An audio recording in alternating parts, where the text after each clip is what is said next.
Herzegovina existed until 19th century, when both countries became a part of Austro-Hungarian Empire, which lasted until the World War I started.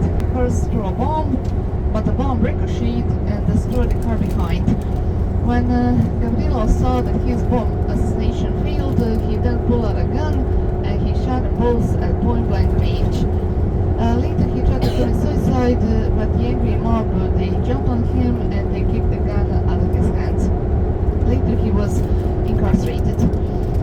That horrible assassination triggered the World War I, and in between the wars, World War I and World War II, Croatia and Bosnia and Herzegovina were 2 out of 10 countries that formed the Kingdom of Yugoslavia, also known as the Kingdom of Serbs, Croats and Slovenians, SHS, and that kingdom lasted until the World War II started. After the World War II, since 1945 until 1996, Croatia and Bosnia and Herzegovina were 2 out of 7 countries that formed Yugoslavia, also known as Tito's Yugoslavia, and the official name of that country was Socialistic Federative Republic of Yugoslavia, or in short, SFRJ. Yugoslavia fell apart in 1996 when Croatia gained its independence and when Croatian physical borders were created. Most of Croatian physical borders are natural borders, rivers, mountains, hills, valleys, etc.